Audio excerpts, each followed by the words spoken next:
Ok, De hecho, si nos haces, Ari, el honor de hacer la ofrenda del mandala, por favor. sí.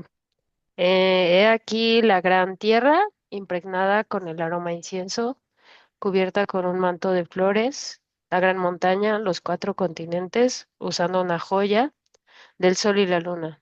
En mi mente las convierto en el paraíso de un Buda y te las ofrendo a ti, que por esta acción puedan todos los seres experimentar el mundo puro.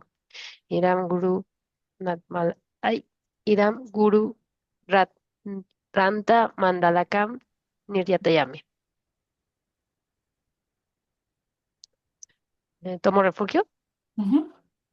Eh, Refugio y el deseo. Tomo refugio en el Buda, el Dharma y la Sangha hasta el día en que logré la iluminación, por el poder de la bondad que genero y con haciendo el resto, que pueda alcanzar la budeidad por el bien de todos los seres sintientes. Muchas gracias. Eh, un segundo que no se conectaron ¿Los audífonos? los audífonos, no. ¿Sí? ¿Me escucho bien? ¿Alguien? Sí, Perfecto, sí, ahora sí ya se conectaron. Entonces estamos en la clase 2 del curso ACI 6, el Sutra del Cortador de Diamantes. Y decíamos en la clase pasada, que de hecho no quedó en la grabación, este es un texto que es una transcripción de las enseñanzas en ese momento, pues orales, del Buda Shakyamuni. Y para poder entender este texto, Un poco bajito. ¿está un Un poco poco bajo? bajito. Ok, muchas gracias. Ay, no sé cómo sale para subirle. ¿Se oía mejor antes? ¿Se escuchaba mejor antes? Configuración de audio. Yo escucho bien. A ver, ¿ustedes Escucha escuchan bien. bien? ¿Sí? Ok, bueno. sí, yo también escucho bien. Perfecto. Entonces, para poder estudiar ese texto, nos apoyamos de comentarios. Esta clase específicamente se basa en el comentario del maestro Choni Lama y él tiene el comentario se llama Luz en el Sol en el Camino a la Libertad. Choni Lama Drakpa Shedrup, su nombre completo, él es posterior a Jetson Kappa, ya de su linaje directo, en el siglo, del año 1675 a 1748 y es del monasterio de Seramey, que es el Harvard de todos los monasterios de, de ese tiempo que había en el Tíbet. Entonces, y de ese mismo monasterio viene Geshe Michael. Entonces, eh, terminamos la clase 1 hablando sobre la pregunta que le hacen al Buda. ¿Quién recuerda cuál es esa pregunta? Bueno, en realidad fueron tres preguntas en una, con sus palabras. A ver si alguien la recuerda. Era que le enseñara qué pensar, qué decir y qué hacer, o algo así. Ajá. Y específicamente quién. ¿Cualquier ser humano o un tipo de ser humano muy específico? Él se llama Subuti, pero le preguntaba de los monjes, ¿no? De un tipo de practicante muy especial, porque en su corazón tiene algo muy preciado. Luego, no me acuerdo, pero supongo que es la bodichita, Ajá. Alguien que tiene bodichita se le llama como. bodhisattva. Exacto. Gracias, Martín. Entonces, Ari, ¿te puedes ir a la quinta diapositiva? Entonces, están en Sarasvati, en el palacio de un príncipe, una antes, y en Sarasvati, el Subhuti, que es el alumno preguntón, y que es la conversación, todo el texto del Sutra del Cortador de Diamantes, la conversación entre Subhuti y el Buda. Y esta clase es la respuesta que le da el Buda a Subhuti cuando él le dice cómo ha de vivir un bodhisattva, cómo ha de pensar y cómo ha de actuar un bodhisattva, cómo debe de practicar. Entonces, en pensamiento, en palabra y acción, ¿qué significa ser un bodhisattva, no? Esa es la pregunta en esencia. Y entonces el Buda le da esta respuesta. La vamos a leer y luego la vamos a desmenuzar. Primero, les voy a dar primero la primer parte, la dividí, su respuesta completa, la dividí en tres partes. Entonces, vamos a ver la primera parte de la respuesta del Buda. ¿Alguien la puede leer? Ah, es la siguiente diapositiva. Gracias, Ari.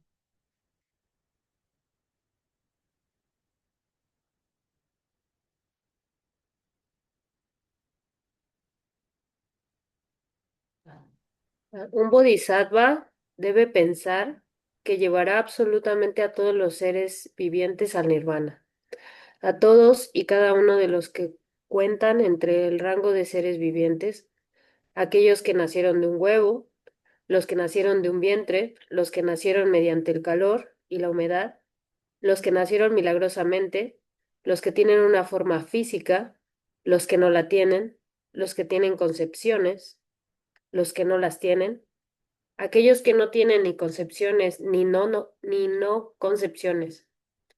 Por muchos seres vivientes que haya, en cualquiera de los reinos que haya, cualquier etiquetado con el nombre de ser viviente, a todos ellos los llevaré al nirvana total.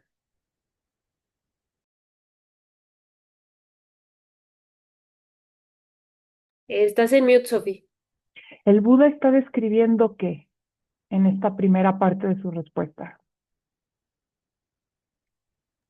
Ya, está bien. ¿Cómo? La motivación. No, está describiendo diferentes tipos de seres, que son las palabras que justo puse en negrita, excepto nirvana. Está diciendo a estos, a estos, a estos, a estos, a estos. Entonces, vamos a ver cuáles son esos 6 tipos. Bueno, no, de hecho describe 10 tipos de seres. Vamos a ver a qué se refiere cuando está describiendo cada uno de estos. Y después vamos a regresar a esta diapositiva. Dice, aquellos que nacieron de un huevo. Está muy fácil. Estamos hablando de los diferentes tipos de seres que hay ahorita en el reino del deseo. Hay 3 reinos. Nosotros vivimos en el reino del deseo. El reino del deseo, lo que te hace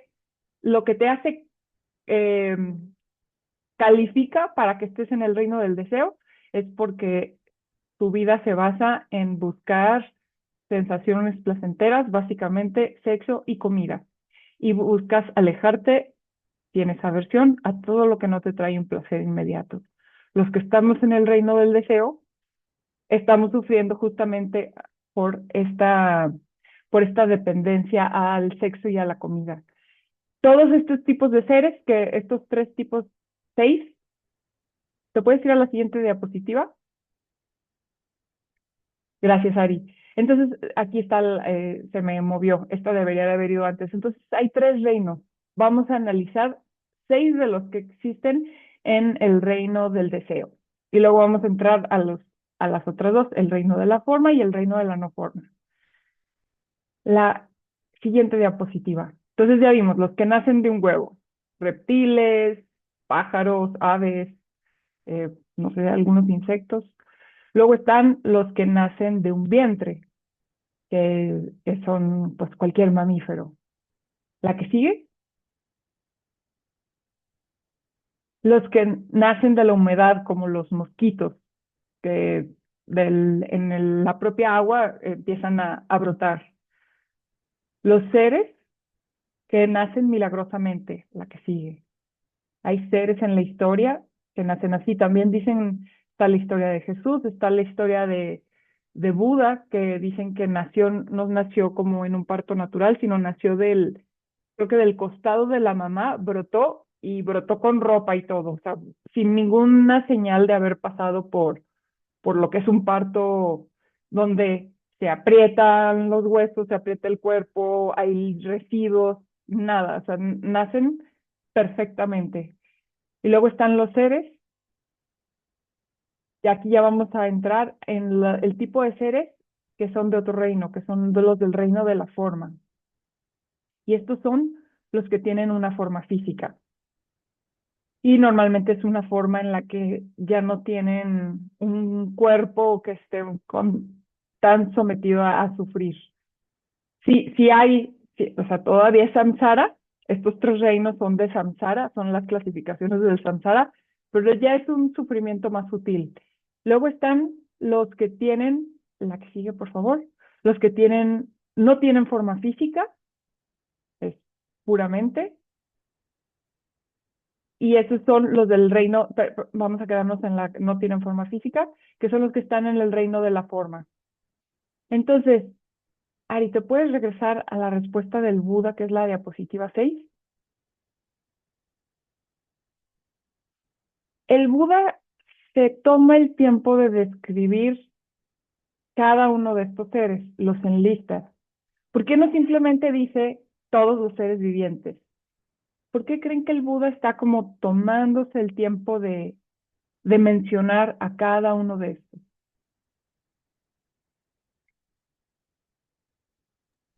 No mencionó los de los infiernos. Ah, sí, cierto. Sí, pero bueno, en los infiernos se consideran los infiernos, me parece que son los que nacen milagrosamente. Ah, ok. Sí, en el infierno no pasas no naces a través de una madre, simplemente apareces ahí y apareces ya quemándote en un cuerpo o sea, es inmediato. No es como cuando naces como humano, tienes como toda esta progresión de que naces a través de la mamá, eres bebé, luego ahí en cuanto naces con un dolor implacable. Ok. Sí, qué bueno que lo preguntas, Martín, sí me faltó describir eso. Pensé que no Es, los quería salvar. Nosotros conocemos la clasificación de el reino del deseo como los seres del infierno, los seres, espíritus hambrientos, los animales, los humanos, los semidioses y los dioses. Tanto dioses, semidioses como infierno tienen la característica de que pueden nacer así milagrosamente. No es que lo haya estudiado a tanto detalle, quizás existe un texto que lo describa, no lo sé, la verdad, pero aquí el Buda elige otra clasificación, pero sigue siendo una clasificación donde está todos los seres existentes, sintientes, caben dentro de esta lista que nos dio ahorita. Quizás no es el mismo orden, pero al final, cuando está describiendo a los animales, cuando habla de los que nacen de humedad, los que nacen de vientre, ahora sí que nos pone humanos y animales en la misma categoría. Está usando la clasificación por cómo nacen y lo que busca es incluir a todos los seres. Entonces, animales, unos están en el grupo de los que nacen de vientre, los que nacen de huevo o los que nacen de humedad. Al final, todos esos son animales y humanos. Los espíritus hambrientos lo voy a investigar porque no recuerdo si tienen también como varias formas en las que pueden hacer o todos entran en el grupo de lo milagroso o como les digo, pueden ser varias. Los semidioses y dioses son así, ¡pum!, aparecen en ese paraíso. En ese instante aparecen con un cuerpo completamente radiante, sano, jovial. El problema que decíamos con ellos es que como tienen ese muy buen karma, eventualmente se les acaba el buen karma de tener ese cuerpo jovial y se van directito para abajo porque nunca sembraron semillas. Lo mismo pasa con los de la forma y la no forma.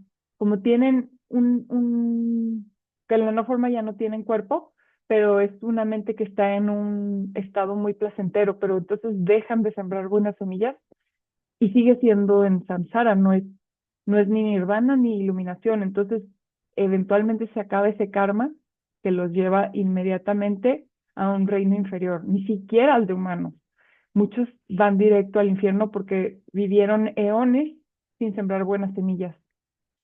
Pero volvamos a la pregunta, ¿por qué el Buda se pone a enlistar cada tipo de seres? ¿Por qué no simplemente decir a todos los seres vivientes los llevará al nirvana? O sea, que un bodhisattva, la manera en la que todo esto es la respuesta del Buda a cómo debe de pensar, cómo debe de practicar y cómo debe de pensar, practicar y a hablar un bodhisattva. Entonces, le está diciendo que un bodhisattva debe de llevar a todos los seres vivientes, pero no lo dice así, le describe cada uno de estos.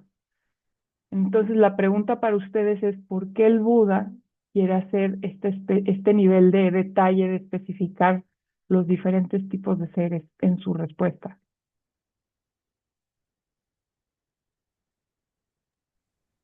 Porque considera que todos los seres vivos tienen una naturaleza del Buda, del Nirvana, o sea que todos, indistintamente de cómo hayan materializado su existencia, tienen una, una posibilidad o tienen un sentido de ser también Budas, entonces se tiene que ayudarlos, indistintamente de cuál sea su origen. Porque esa es una excelente respuesta, no era la respuesta que buscaba, de hecho es una más simple, pero es una respuesta muy atinada. Lo que el Buda quiere hacer es asegurarse de que al decir bodhisattva quede muy claro que un bodhisattva trabaja por todos los seres. No trabaja por los hermanos del bodhisattva, por los amigos, o por los que están en su colonia, o por los que están en su país, o solo por la categoría de humano. Es por todos los seres en el universo. Un verdadero bodhisattva tiene el deseo de llevar hasta la pulga, hasta la amiba, desde la amiba hasta el Dios que vive en no sé qué reino. Entonces, esa es como la primera razón. Y la otra razón es que quiere impresionar a su Buti, o sea, es un decir, pues, quiere impresionarlo de cuántos seres existen en el universo y que a veces no tenemos ni la conciencia de que existen. Hablamos de, sí, el deseo, un segundo. ¿Qué pasó, mi amor?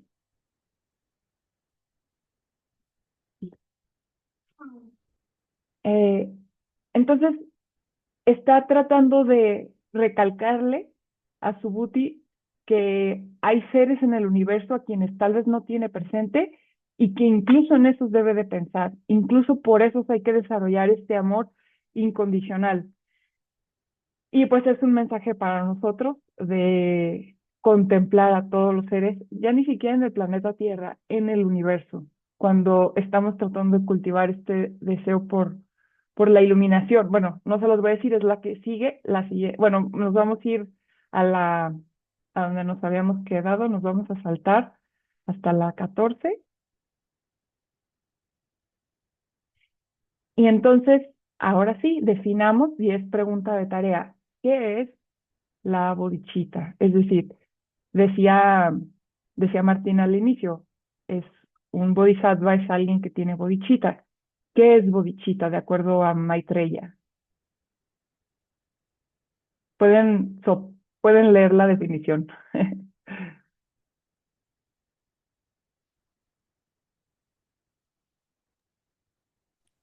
El deseo de llegar a la iluminación total para el beneficio de todos los seres vivientes.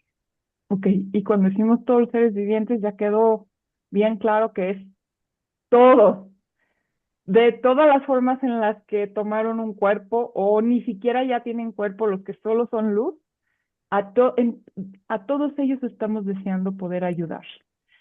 Entonces, recordándoles Maitreya, es el Buda que va a venir, el Buda que va a venir que él a través de una forma no convencional le comparte a Sangha, le enseña a Sangha, el hermano de Vasubandhu, que es uno de los autores del comentario que también estamos usando para este curso.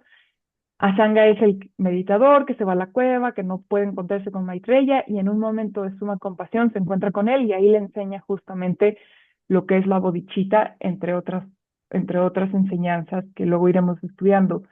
Entonces, Lectura que tengo acá. vamos a pedirle a quien Ya, te voy a hacer co-host, Ari, para que tú le des silencio. Ay, se Entonces, trabó. No, sí, no estoy pudiendo. No estoy pudiendo, se trabó el... Ok, voy a hacerte co-host. Ay, no te puedo hacer co-host. Bueno, ya de todos modos ya está silenciada. Entonces, es importante que entendamos que, que esta forma de beneficiar a todos los seres, en la escuela más elevada, pues estamos hablando de que los queremos llevar a la iluminación total. Aquí por texto estamos hablando de nirvana, que es como un nivel inferior. Es el cese absoluto. Vámonos a la siguiente diapositiva. Aquí nada más es para enfatizar que son todos los seres. Ah, todavía no está. Ok, justo esa, gracias, Ari. Entonces, vamos ahora a ver la segunda parte de la respuesta del Buda. ¿Quién la puede leer?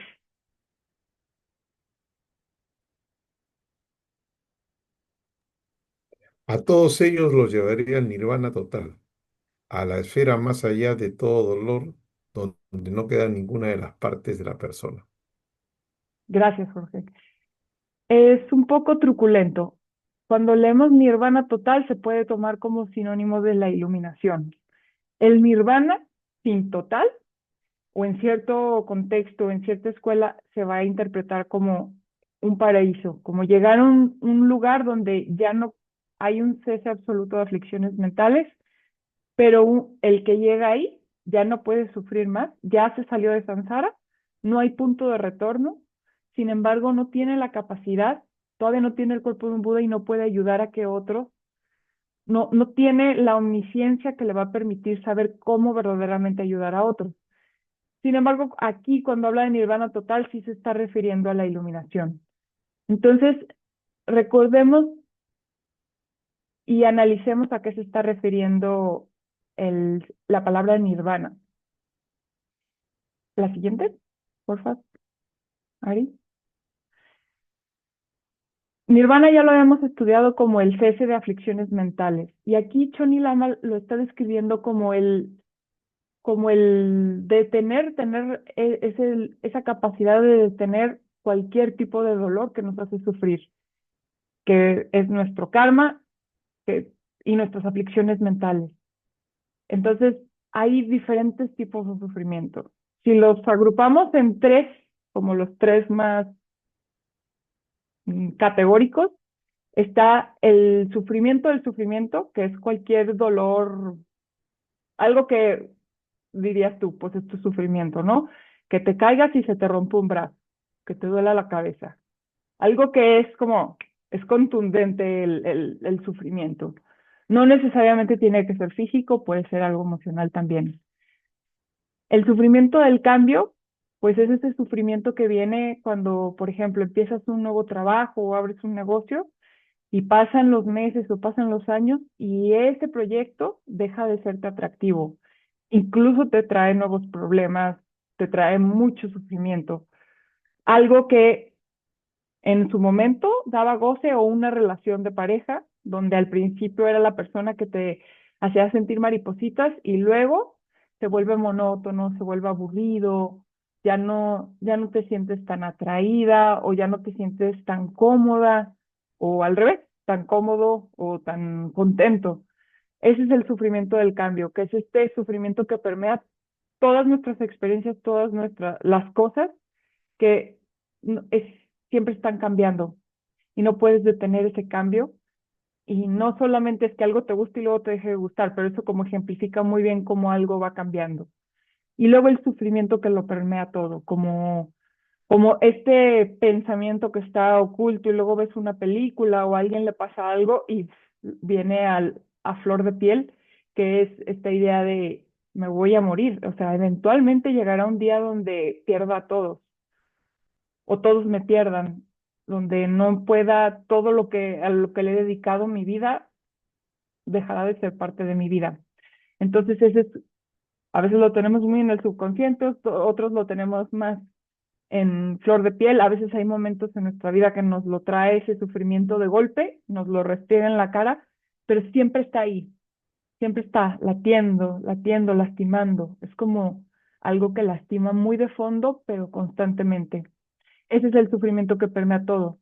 Entonces dice Choni Lama que atravesar, bueno, no, esto es del texto, del sutra, que atravesar más allá de esto significa, cuando habla de llevarlos a nirvana, significa que va a ayudarlos a atravesar más allá de este dolor.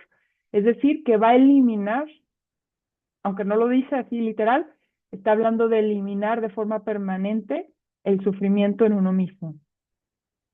Y Choni Lama sí enfatiza que algo que ya habíamos analizado no recuerdo en qué curso fue, y no sé si alguien, a ver si lo recuerdan, cuando hablábamos que en esta tradición es importante que tú lo logres primero, que tú logres hacer esa travesía, atravesar el sufrimiento, atravesar y llegar al nirvana, al cese absoluto de tus aflicciones, eliminar por completo el karma que te lleva a experimentar cosas dolorosas y que tú primero llegues ahí. ¿Recuerdan cuál es la metáfora o la analogía de Sí, este tipo de habían líder? tres. Llegar Ajá, primero, llegar después y llegar primero permitía poder guiar a los demás. Era una de las tres formas. ajá. ¿Y te acuerdas como qué figura, qué personaje lo representa? La del elefante con el monito, ¿no? Ese es Y de la meditación, cuando ya avanzaste, ya llegaste ahí. Es justo claro, lo y que tú, dijiste, Jorge. el monito va desapareciendo y tú vas cambiando hasta que ya te conviertes en el guía, ¿no? En la primera parte el mono es más grande y después desaparece hasta que ya no hay y tú ya te conviertes en la persona que va a guiar a todos los que vienen atrás, ¿no? Otra vez diste una respuesta muy correcta, pero para otra pregunta que es la de el nivel más alto de los 9 estadios de la meditación, que es justamente lo que describiste. Este personaje, así como dijiste, hay un tipo de líder que es el que, no, primero ustedes, que lo representa el pastor. Primero ustedes y luego yo con ustedes y entonces vámonos juntos y entonces todos juntos y nadie se separa de nadie. Ese es el pastor. Luego está el que dice, no, no, no, yo al final, si el barco se hunde, que es el capitán del barco, ustedes primero se salvan, incluso hasta los aviento al bote de rescate y yo me hundo con mi barco si es necesario para asegurarme que nadie se quede. Ese es el capitán del barco. Y hay la tercera opción, que es a la que anhelamos, a la que aspiramos en este camino, que es la de cuál. No es el pastor, no es el capitán del barco, es cuál.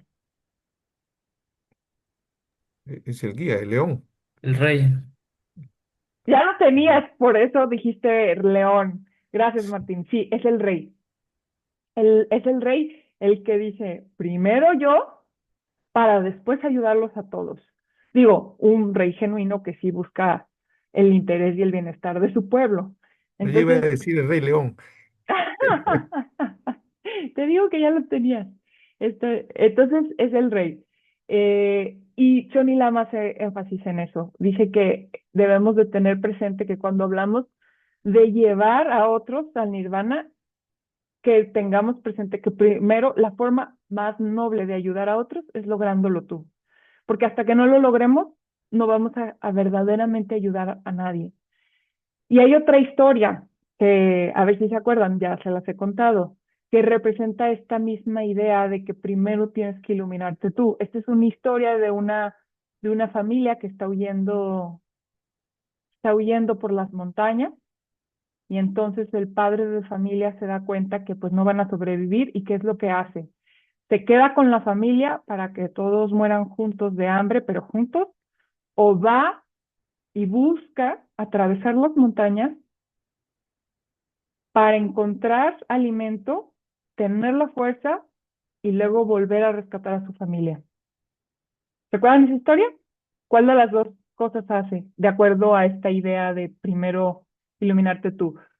Si eres un padre de familia que está huyendo con su familia, sales en busca de ayuda, encuentras un poco de carne, caza un animal, el único que encuentra en día, y estás con el dilema de voy y se lo llevo a mi familia que se está muriendo de hambre, o me lo como yo para tener la fuerza de encontrar ayuda, seguir el camino, encontrar ayuda y poder ir a rescatar a la familia. ¿Qué creen que hace un practicante con esta visión de bodhicitta? Se lo come. Bodhicitta genuino. Se lo come.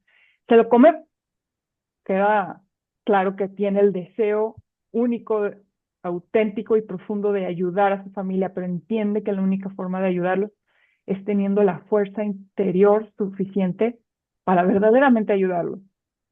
Claro, se lo come no con el espíritu egoísta de salvarse él, sino que se lo come con el espíritu de tener la fuerza para poder salvar a la familia o a los que quiere eliminar, ¿no? Exacto. Entonces ya vimos la primera parte de la respuesta del Buda, que es cuando describe todos los seres sintientes, porque quiere enfatizar que es a todos, no a los que te caen solo bien, no a los que están en tu planeta, a todos los seres en el universo.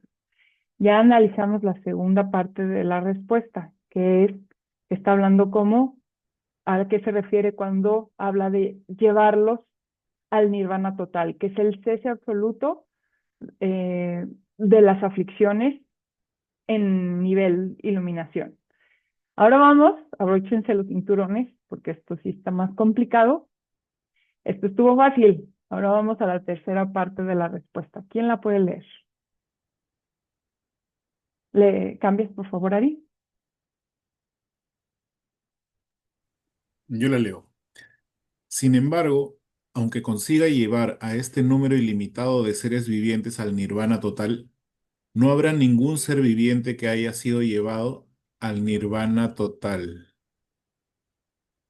O sea, aunque conozca a todos los seres, aunque a todos los ayude, aunque todos lleguen al cese absoluto de su sufrimiento, lleguen a ese paraíso, nunca habría llegado alguien. ¿Qué? Y por eso necesitamos comentarios. Y no solo comentarios. El comentario de Geshe Michael a los comentarios y la clase de Geshe Michael para entender a qué se refiere el Buda. Voy a poner en pausa a qué creen que se refiere. Después, en un momento más adelante les voy a preguntar. Vamos a analizar unos conceptos que nos van a ayudar a acercarnos a la explicación de qué quiere decir el Buda cuando dice esto. Vámonos a la siguiente. Entonces póngale pausa a ese what, ¿qué qué? Y vámonos a la siguiente diapositiva. Entonces, aquí es contenido técnico que nos va a ayudar a ir aproximándonos a lo que ese verso está tratando de explicarnos.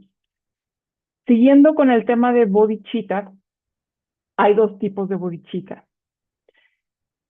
¿Por qué hay dos tipos de bodhicitta? Porque hasta que nunca tengamos la percepción directa de la vacuidad, nunca vamos a tener una percepción correcta de la realidad. Vamos a seguir en lo que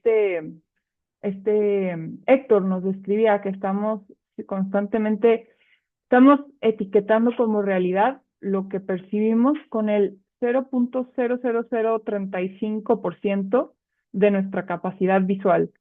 Y esa capacidad visual yo creo que es equivalente a nuestra capacidad mental. Hasta que no tengamos la percepción directa de la vacuidad, estamos etiquetando la realidad en huequitos, a pedacitos y aparte equivocadamente. O sea, ni siquiera una visión total y verdadera, sino aparte mal etiquetando.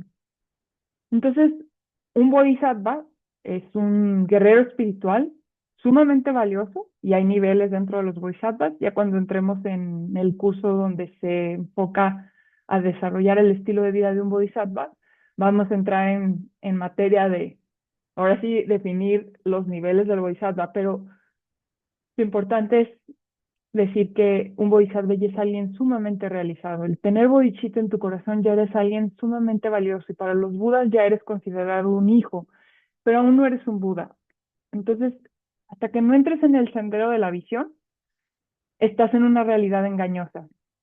Entonces, el primer tipo de bodhicitta es justamente esta bodhicitta engañosa, que tú con todo tu corazón deseas ayudar a todos los seres, pero pues no hemos tenido la percepción directa de la vacuidad, entonces sigue siendo una bodhicitta ilusoria, porque nunca sigues pensando que la ranita existe allá por su propio lado, o que tienes que ser buena onda con el que no te cae bien en la empresa o en el negocio, el que te está haciendo competencia, pues porque tienes que ser buena onda, pero sigue una parte de ti creyendo que esa persona existe independientemente de tus semillas. Sigues en esta ilusión de creer que las personas, las cosas, las situaciones están ahí afuera, independiente de cómo tú tratas a otros. Entonces, sí tienes un deseo de ayudar a todos los seres, pero es todavía con una visión muy limitada de tu realidad.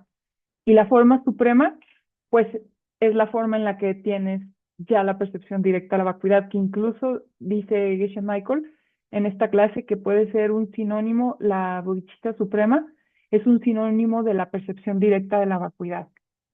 Entonces, cuando el Buda habla de que no habrá nadie, ¿a qué se refiere? Creo que tiene que ver con el desprendimiento, ¿no? O sea, si lo hacemos por el deseo de iluminarnos para el beneficio de todos, en realidad no estamos llevando a nadie porque la única forma de llevarlos automáticamente es a través de la percepción directa de la vacuidad. O sea, cuando se logra esa percepción directa, automáticamente se lleva a todos. Mientras que si se hace con la intención de ayudarlos a todos, en realidad no se está llevando a nadie porque es la forma engañosa. ¿Algo así? Sí, solo, sí, hay que afinarlo más, solo aclarando que teniendo la percepción directa de la vacuidad, no asegura que ya tengas, no tienes la budeidad, que la budeidad sería, tienes la bodhicitta suprema, pero todavía no tienes la budeidad, que es cuando ya cruzaste no solo el sendero de la visión, sino ya te habituaste en esa nueva forma de percibir la realidad, ya agotaste cualquier karma negativo y entras en cualquier karma negativo, me refiero a cualquier forma sutil de percibir la realidad como autoexistente, y cuando entras en la budeidad, en el sendero de no más aprendizaje, ahí sí es cuando ya puedes llevar a todos a nirvana. Hasta ahorita, aunque la percepción directa de la vacuidad ya es un gran avance, todavía no. Vamos a, vamos a analizar otro concepto para comprobar esto que nos explicó Daniel. Gracias, sí, ahí. Entonces, primero que nada, vamos a rebobinar un poco. ¿A qué nos referimos cuando decimos vacuidad? Porque la vacuidad es pensar en el vacío. Vacuo es que está vacío de algo, pero ¿de qué? Y este concepto es sumamente importante. Lo vimos al final, me parece, del curso 1, cuando estudiamos los tres senderos principales, las tres realizaciones importantes. Cuando entramos en la tercera, que es vacuidad, la sabiduría, no vacuidad, sabiduría, ahí analizamos este concepto. Entonces, el yaksha, y lo vamos a seguir estudiando en otros cursos. Este es un concepto fundamental para entender la vacuidad. El gaksha es eso que estamos tratando de negar, es eso que tratamos de pensar de lo que la realidad estaba vacía y que creíamos que sí tenía. Es ese objeto, esa persona que creíamos que existía ahí por su propio lado. Geshe Michael tiene un ejemplo muy bueno y cuenta la historia de que un día invita a Lama John, no sé si han tenido el honor de conocerlo, es uno de mis más queridos lamas. Él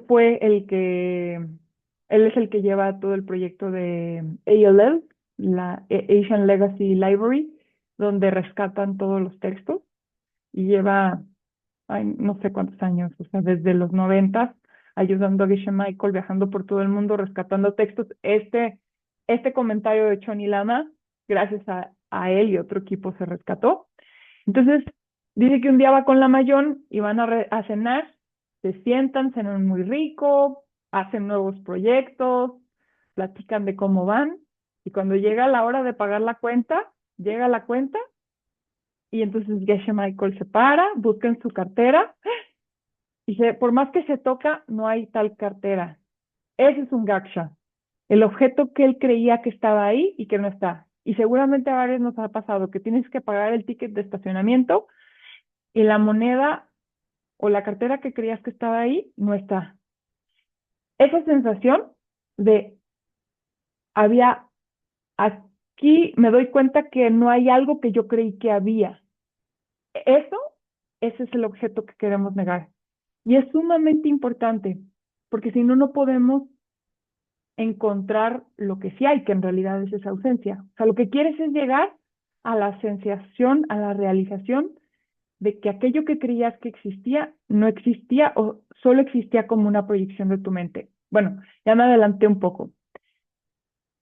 El gaksha que en estos textos se usa como ejemplo, que es muy tradicional, imagínense, vamos a la siguiente diapositiva, Ari, como un elefante rosa. Un elefante rosa con cola de cangrejo. Es algo que no pudiera existir aquí en nuestra habitación. Ese es un ejemplo de un gaksha, algo que sabemos que no existe y que lo podemos definir. Si no lo pudiéramos definir, no sería gaksha, pero es gaksha porque sabemos decir lo que no está. Entonces, este objeto que negamos, lo estudiamos porque para percibir la vacuidad necesitamos saber qué es eso que no existe. Necesitamos saber cómo nuestra mente está engañándose con algo para saber cuál es el engaño, qué es lo que no estaba ahí, como la cartera, que tú juraste que la tenías, le dijiste a tu amigo que ibas a pagar la cuenta, o te quedaste en la plaza, en el centro comercial, creyendo que cuando te fueras ibas a tener para pagar el boleto de estacionamiento y no estaba ahí. Entonces, si no sabemos qué es lo que queremos negar, no vamos a poder negar la existencia de algo autoexistente, no vamos a poder entender la vacuidad, no vamos a poderla percibir.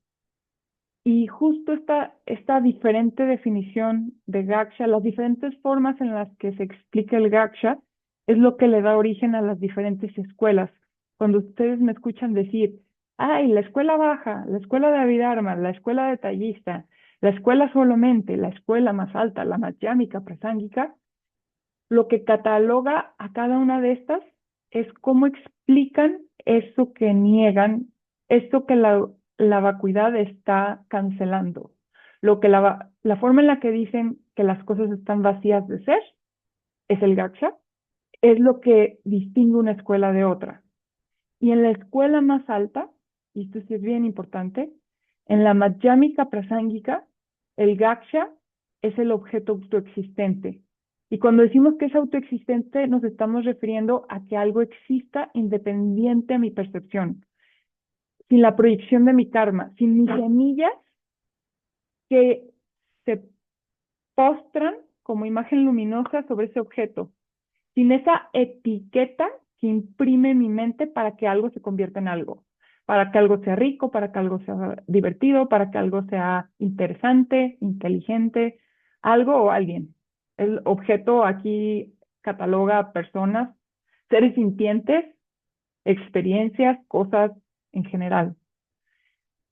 Entonces, el gaksha, por ejemplo, cuando yo me estoy enojando en la cocina, es la idea de que mi esposo me está reclamando algo porque creo que él es exigente por su propio lado. Y no, mi gaksha es, estoy viendo a mi esposo como alguien que no depende de cómo yo traté a mi colaborador, cómo le exigí y no permití que me explicara o no, ni siquiera le pregunté, simplemente pedí el archivo que yo necesitaba y reclamé porque no lo tenía. Ahora me está brotando en que alguien me está exigiendo en algo que yo no hice nada. Yo no hice nada. Esa idea de esa persona con la que yo no tuve nada que ver en el pasado, ese es mi gaksha. Ese que yo creo que yo no tuve nada que ver. Esa persona a la que yo me estoy imaginando que existe ahí sin que yo haya hecho nada en el pasado, ese es mi gaksha. Vamos a la que sigue. Bueno, voy a parar aquí. ¿Hay alguna pregunta de lo que hasta ahorita hemos analizado? Sí, yo, Sofi, Ujú. pero si lo veo así como que este es mi ya, no es Gaksha. Gaksha, no está como entendiéndose mal, que no viene, no es la correcta percepción concepción de la vacuidad. O sea, este vacío de que entonces no viene de mí, no es como, pues, completamente distinto a que pues todo lo sembré yo. A ver si te entendí, Irene. Gracias por preguntar. Creo que es muy importante aclarar. Em, pero no sé si te entendí. O sea, tú dices que cuando yo llamo que tu gaksha es eso que quieres negar, es justamente te quieres dar cuenta del engaño, lo que creías que estaba. ¿Tú crees que hay un esposo en tu cocina que te está gritando injustamente? Porque él viene de mal humor o porque él es muy exigente o ponle la etiqueta que quieras. ¿Tú crees que existe verdaderamente alguien en la cocina que no tiene nada que ver contigo, con cómo hablaste, pensaste, actuaste en el pasado? Y entonces, para ver su vacuidad, primero un paso antes, digamos que es un nivel cognitivo antes de ver la vacuidad. Antes de ver que no está, tienes que ver cómo lo ves de forma errónea. No sé si ya, Ujú. o sea, quieres ver cómo lo estás viendo de forma autoexistente porque eso es justamente lo que quieres destruir de tu mente. Quieres destruir, quieres eliminar la posibilidad de que exista alguien independiente a tu proyección. La vacuidad sería ver cómo es imposible que esa persona exista, que nunca ha existido, porque siempre está dependiendo de tus proyecciones las personas y tus experiencias con esas personas. Entonces, por eso, un paso previo es ver cómo lo percibes como autoexistente y ahí te das cuenta, este es el engaño, esto es lo que quiero eliminar. Ah, ok. Esa creencia de que hay alguien ahí donde yo no hice nada para verlo así. Ok, y justo en esta concepción de que todo lo que yo estoy viviendo es porque yo lo viví, no sembré, perdón, tanto bueno como malo, todas las personas que están a mi alrededor, yo las fui sembrando en algún punto. Y cuando yo tengo un percance o algo negativo, yo me hago responsable de que pues en algún punto fui así con otra persona y ahora lo estoy recibiendo. Pero eso también cuenta que esa persona también está sembrando semillas, sus propias semillas, aunque yo haya sembrado a esa persona en esa actitud. Bueno, eso es algo que he estado pensando. Desde una escuela más baja hay un 50-50. Ella está sembrando y tú estás sembrando, o él. Desde la escuela más alta eres 100% responsable de toda esa película. Ah, ok. Y desde la más elevada, desde la del Camino Diamante, en realidad esa persona te está ayudando. Esa persona está fingiendo ser molesta, gandalla, lo que sea que a ti te esté dañando de esa persona, en realidad ella está solo fungiendo como un ángel que te está enseñando de la forma más rápida que tú hagas ajustes en tu corazón para que o seas más paciente, o seas más generosa, o seas más, mm, actúes y estudies la vacuidad más rápido. Eso sería como la visión tántrica. Desde la más alta, como sea, como si la ves como ángel o no, 100% tú responsable.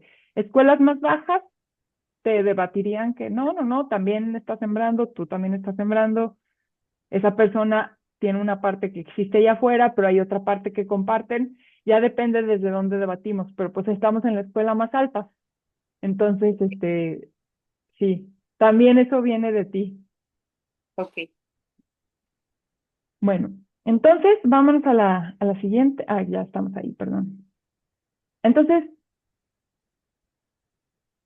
¿por qué es cierto que cuando buscamos aquello que etiquetamos con nombres y con conceptos no lo podemos encontrar? O sea, ¿por qué esta etiqueta se vuelve tan escurridiza en el momento en el que quieres controlar el enojo? Porque no se vuelve tan obvio que sí, me están gritando porque en pequeño, ayer yo a alguien en la oficina, pues no le di chance a que explicara. Por eso a mí me llegan y ni chance me dieron de explicar. Entonces, ¿por qué decimos que alguien es una mala persona y lo vemos como autoexistentemente mala onda? Si no lo viéramos así, pues no nos enojaríamos, simplemente. Y no funciona así. Nos enojamos. Y esa es la comprobación de que seguimos viendo las cosas autoexistentemente. Entonces hay 3 comprobaciones y está muy difícil porque tengo 8 minutos para compartirles la esencia de la escuela más elevada, la Madhyamika Prasángika. Estas 3 comprobaciones, afortunadamente, no va a ser la primera vez en las que las vamos a analizar y va a haber cursos así que van a profundizar en esto, pero de manera introductoria y muy resumida, vamos a ver estas 3 comprobaciones de por qué ver esta etiqueta no es así tan fácil. La primera es, puede estar en una de sus partes, sí, la que sigue, gracias.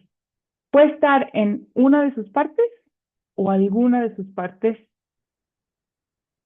ese, ese objeto al que estamos etiquetando. Es decir, ¿qué ejemplo podemos usar?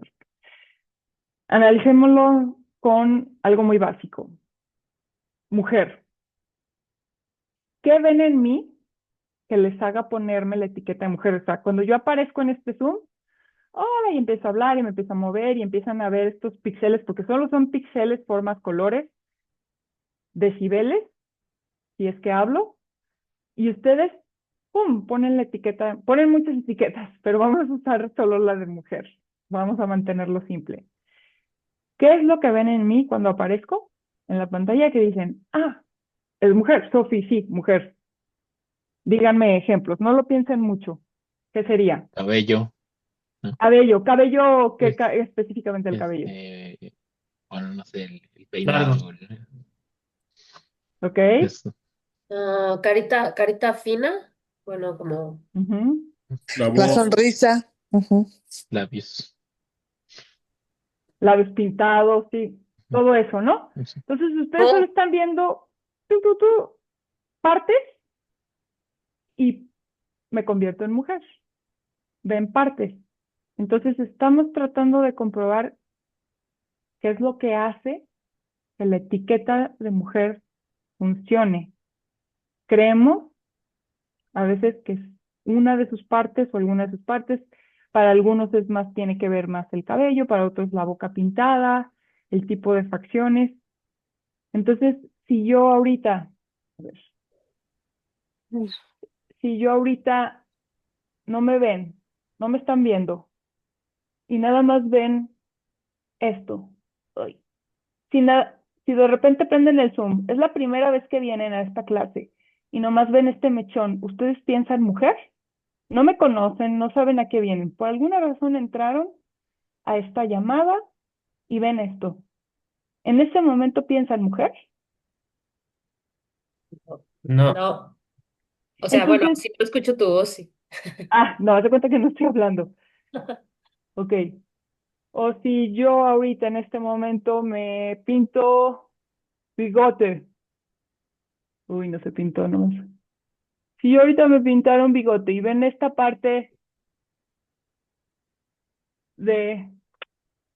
Ay, no, es que el otro que tengo es un Sharpie, no me quiero pintar con un Sharpie, pero ni modo, para que nos acerquemos a la vacuidad. Si yo hago esto y ven esto, si ven esta parte de hombre, bigote, ¿dicen hombre? Probablemente sí. Por ver esto, están viendo pelo, labios pintados, escuchan mi voz, pero ven esta parte, hombre, dicen, ahí hay un hombre. En este caso no, Bueno, porque yo, conocemos la otra parte, ¿no? yo creo que no. Entonces, esos son 2 ejemplos de cómo esta etiqueta de mujer no es, no es el ser, no está ni en la voz, ni en el pelo, porque ya les puse un mechón y no por ver ese mechón dijeron mujer. Entonces, no es en las partes individuales lo que genera la etiqueta de mujer. Ahora vamos a ver cuál es la segunda comprobación. esta ya dijimos, no está en sus partes individuales, no es ni solo el pelo o solo por un bigote hombre o solo por un mechón largo, que no lo tengo tan largo, pero bueno, un mechón, me convierto en mujer. Hay algo más. ¿Cuál sería otra comprobación? Vamos a la que sigue. Gracias. Entonces, la segunda opción sería la suma de todas estas partes, es decir, la totalidad de todas. Pero ¿qué pasa si me corto el pelo? Si es la totalidad de las partes, es decir, si mi ser mujer es la suma de pelo largo, boca pintada, digo, sé que estoy cayendo en mucho estereotipo, pero en un sentido como muy práctico, ser mujer es boca pintada, facciones, pelo largo, voz más suave, más sonrisa. Entonces, que si yo dejo de sonreír, deja de haber mujer. O si de repente agarro las tijeras, no tengo, me salvé. Siempre tengo unas tijeras aquí. Si yo me corto este mechón, entonces ya no hay mujer. Como ven, si le quito a esta totalidad sus partes, deja de haber mujer.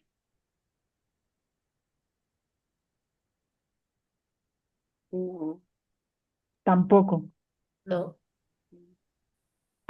Entonces vamos a la tercera. Entonces, si no soy mujer por una parte específica, una parte individual, ni tampoco por la suma de todas, entonces soy mujer por algo fuera de estas dos opciones. Y les voy a ser honesta.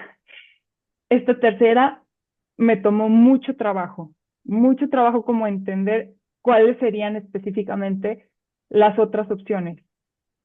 No encontré algo como para darles un ejemplo, pero lo importante aquí es entender que tanto la primera como la tercera son imposibles. La segunda, así por texto, dice que es incorrecta. Pero lo más importante es entender que con estas tres, lo que estás tratando es de localizar esa base autoexistente, eso que existe allá afuera, eso que ustedes ven, que digan, es que Sofía es mujer porque es mujer por su propio lado, porque hay algo ahí que no tiene que ver conmigo.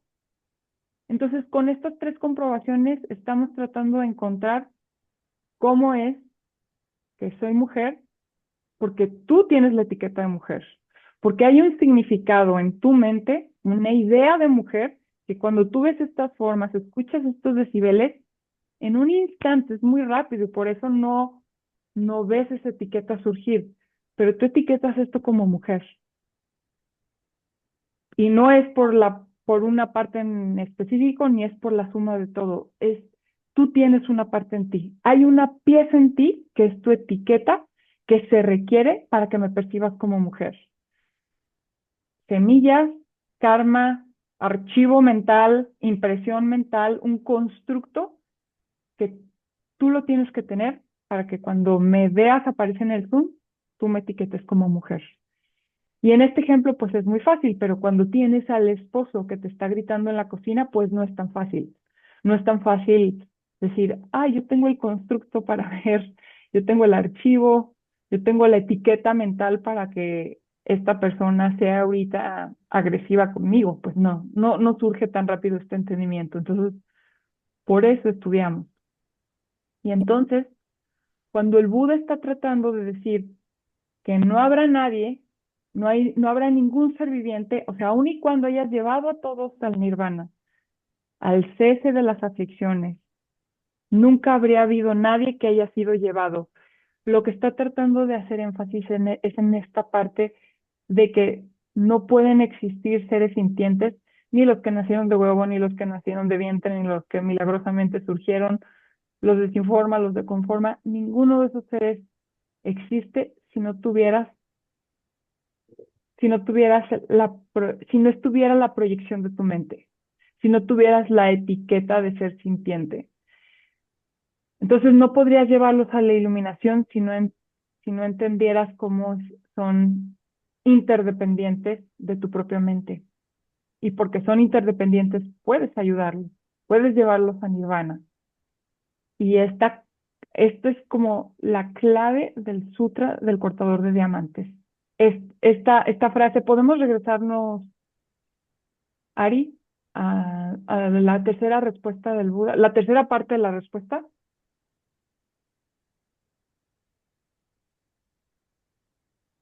Aquí está la clave. Esa palabra ser viviente depende de la proyección de tu mente. Y por eso puedes ayudar a todos los seres a llegar al nirvana.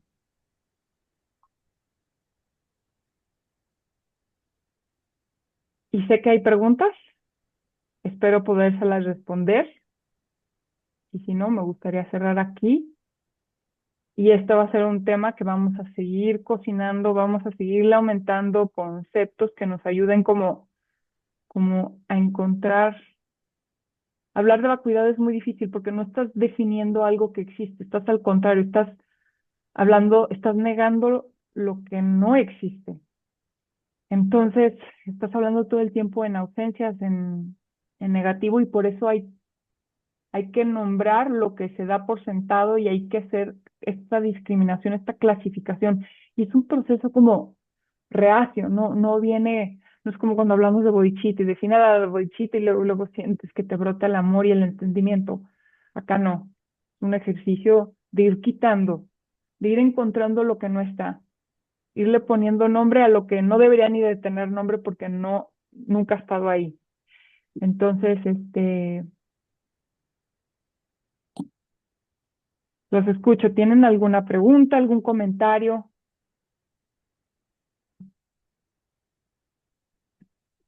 Solo una pequeña pregunta, haciendo una metáfora con la filosofía occidental, negando lo que no existe, vendría a ser la negación de la negación, lo cual al final termina siendo una afirmación, porque al final sí existe. La vacuidad sí existe. Ujú. La vacuidad sí existe. Completamente acertado el comentario. Gracias, Jorge. La vacuidad sí existe y es justamente la ausencia de lo que creemos que que existe de forma independiente de nuestras semillas. Sin embargo, sí existe. La ausencia de lo que creemos que existe, pero negamos algo que sí No, existe. La creemos ausencia, que lo que existe afuera independiente de mis semillas. sí. Y el entender cómo la realidad tiene una ausencia de eso es la vacuidad. Entonces al final hacemos lo que estás diciendo, ¿no? Ves, juntas lo negativo y encuentras algo que sí existe, que es la vacuidad.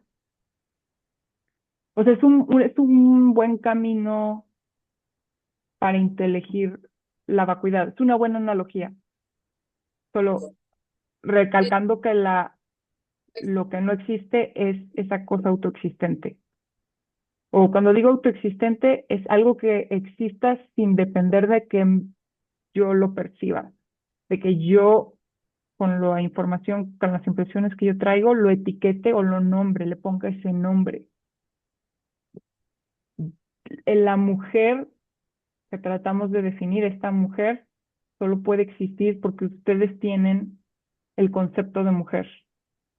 Pareciera que yo aparecí aquí con el pelo, con la boca, con la voz, pero en realidad son ustedes los que vieron partes y armaron el constructo de mujer.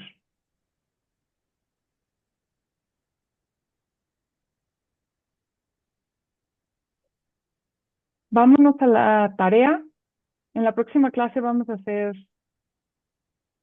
me voy a soltar una diapositiva porque siento que ya fue bastante denso, muy cansado analizar esto y muy virtuoso, sumamente virtuoso pensar en la vacuidad, tratar de analizarla.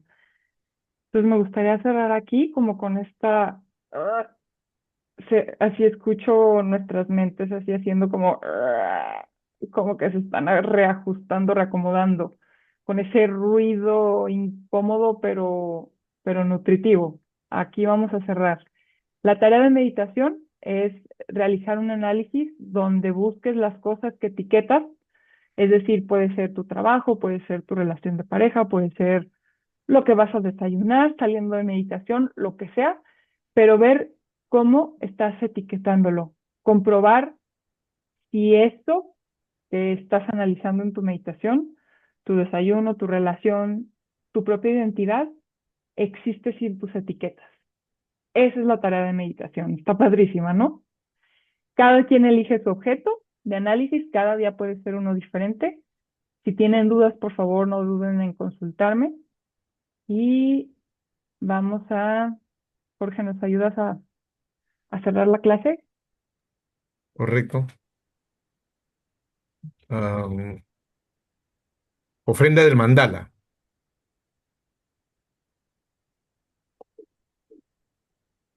Sachi, Puki, Hushi, Metok, Tram, Rirap, Lingash, Ninde, Gimpa, Di, Sanji, Shinju, Nuki, Ultar, Gi, Drokun, Nandak, Shingla, Chupar, Shok, Idam, Guru, Ratna, Mandalakan, Niryatayami. He aquí la gran tierra impregnada con el aroma a incienso, cubierta con un manto de flores, la gran montaña, los 4 continentes, usando una joya del sol y luna. En mi mente las convierto en el paraíso de un Buda y las ofrezco a ti, que por esta acción puedan todos los seres experimentar el mundo puro. Idam Guru Renta Mandalakan Niryantayami.